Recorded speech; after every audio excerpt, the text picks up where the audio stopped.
పేరు ఎల్ రవీందర్. నేను sub registrar పెద్దంపరిపేటలో పనిచేస్తున్నాను. ఈరోజు ఒక పిల్లి శ్రీనివాస్ యాదవ్ అనే అతను తన డాక్యుమెంట్ ఏదో డబుల్ ఇష్యూ అయిందని చెప్పేసి వచ్చారు. వచ్చి నేను ఆ డాక్యుమెంట్ వెరిఫై కూడా చేస్తున్నాను. చేసే క్రమంలోనే అది ఆయన 2012లో ఆయన రిజిస్ట్రేషన్ చేసుకున్నాడు. ఆయన ఏదైతే డబుల్ రిజిస్ట్రేషన్ అయింది అని అంటున్నాడో అది జనవరి 2025లో అయింది.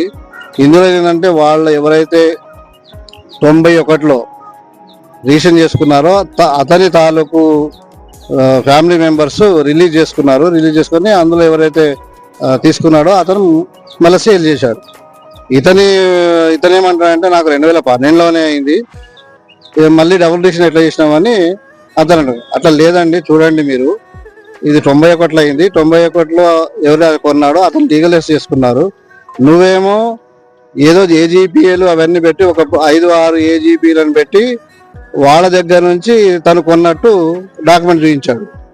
అది కాదు కదా. నువ్వు ఒకవేళ లీగలైజ్ ఉంటే మరి ఆ రోజు అందరు లీగలైజ్ తీసుకొని నువ్వు రిజిస్ట్రేషన్ చేసుకోవాల్సింది కదా.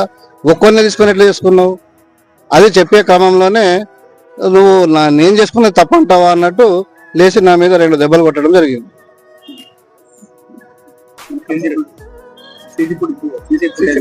సీసీ కెమెరాలు పనిచేయట్లేదు. కామ్ల పోలీస్ స్టేషన్ లో కంప్లైంట్ ఇచ్చాము. అది విచారణలో తెలుస్తుంది కదా, ఎవరు రాంగు ఎవరు ఏందని. రిజిస్ట్రేషన్ చేసిన క్రమంలో చేసిన దాన్ని నువ్వు తప్పు అని చెప్పేసి నువ్వు ఇది చేసినావు అని చెప్పేసి కుట్టడం ఎంతవరకు సమంజసము?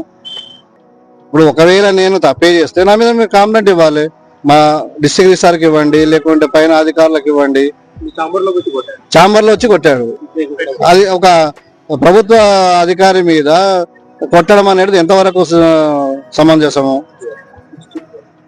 అందులో నేను ఎస్టీ క్యాండిడేట్ని, అది కూడా నువ్వు లమ్మడోనివి నువ్వు అని ఆ కుల ప్రస్తావన కూడా తీసుకొచ్చి నువ్వు నీ సంగతి చూస్తా, నువ్వు ఎట్లా ఇక్కడ పనిచేస్తావో అని చెప్పేసి కూడా అనడం జరిగింది. పేరు ఎల్ రవీందర్. నేను సబ్ రిజిస్ట్రార్ పెద్దంపరిపేటలో పనిచేస్తున్నాను. ఈరోజు ఒక పిల్లి శ్రీనివాస్ యాదవ్ అనే అతను తన డాక్యుమెంట్ ఏదో డబుల్ ఇష్యూ అయిందని చెప్పేసి వచ్చారు. వచ్చి నేను ఆ డాక్యుమెంట్ వెరిఫై కూడా చేస్తున్నాను. చేసే క్రమంలోనే అది ఆయన 2012లో ఆయన రిజిస్ట్రేషన్ చేసుకున్నాడు. ఆయన ఏదైతే డబుల్ రిజిస్ట్రేషన్ అయింది అని అంటున్నాడో అది జనవరి 2025లో అయింది. ఇందులో ఏంటంటే వాళ్ళు ఎవరైతే 91లో రిజిస్ట్రేషన్ చేసుకున్నారో అతని తాలూకు ఫ్యామిలీ మెంబర్స్ రిలీజ్ చేసుకొని అందులో ఎవరైతే తీసుకున్నాడో అతను మళ్ళీ సేల్ చేశాడు.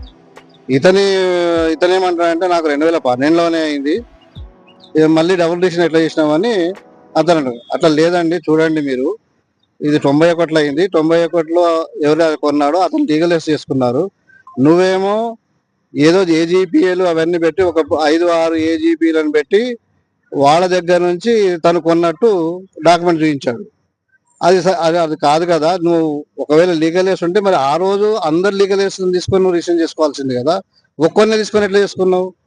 అది చెప్పే క్రమంలోనే నువ్వు నేను చేసుకున్నది తప్పంటావా అన్నట్టు లేచి నా మీద 2 దెబ్బలు కొట్టడం జరిగింది.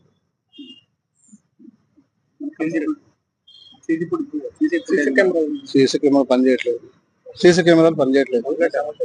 కామ్ల పోలీస్ స్టేషన్ లో కంప్లైంట్ ఇచ్చాము. అది విచారణలో తెలుస్తుంది కదా, ఎవరు రాంగు ఎవరు ఏందని. రిజిస్ట్రేషన్ చేసిన క్రమంలో చేసిన దాన్ని నువ్వు తప్పు అని చెప్పేసి నువ్వు ఇది చేసినావు అని చెప్పేసి కుట్టడం ఎంతవరకు సమంజసము? ఇప్పుడు ఒకవేళ నేను తప్పే చేస్తే నా మీద మీరు కంప్లైంట్ ఇవ్వాలి. మా